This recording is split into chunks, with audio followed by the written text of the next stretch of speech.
এই কান্না আহাজারি প্রিয়জন আর সর্বস্ব হারানোর। মিয়ানমারের রাখাইন প্রদেশের মংডু জেলার প্রতিটি গ্রাম যেন মৃত্যুপুরী। মুসলিম অধ্যুষিত গ্রামগুলোতে গেল 1.5 মাস ধরে মিয়ানমার সেনাবাহিনীর নারকীয় তাণ্ডব ও নৃশংস নির্যাতনে সহায় সম্বল ও ভিটেমাটি ছেড়ে পালাচ্ছেন অসহায় মুসলিম রোহিঙ্গারা। চোখের সামনে আপনজনদের নির্মমভাবে হত্যা করে জ্বালিয়ে দিয়েছে সেদেশের সেনাবাহিনী। এমনটাই বলছিলেন বাংলাদেশে অনুপ্রবেশ করা অসহায় রোহিঙ্গারা। জীবন বাঁচাতে এক কাপড়ে পালিয়ে এসেছেন তারা।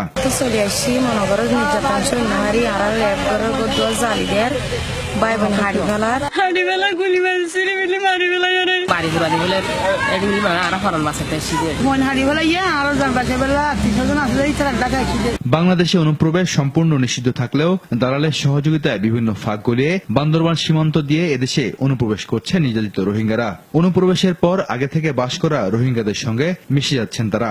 এক পাতবাতরে এই 2 ভাগ করে আর ইন্দিলা করে আরাইও কন্ট্রোলটা কষ্ট করে খাই আরে একুলো হারানোর পরে আরারে বিডিআর লাভ না পায় আরা চুরি চারি করি আরে এ পর্যন্ত জায়গা মাঝে নাকি 50 টাকা খরচা আছে জায়গা মাঝে আরা তোলা বলে হুইনসান মারি দিলে আরা তোলা বলে এটা বেশি দিয়ে ফরান বাজে। অনুপ্রবেশ ঠেকাতে সীমান্তের দুর্গম স্থানেও টহল জোরদারের কথা জানালো বিজিবি। আগে যেভাবে আমাদের এই পাশে রোহিঙ্গাদের আগমন ঘটেছে এখন সেই রেটে নাই, এটা অনেকটা কমে এসেছে।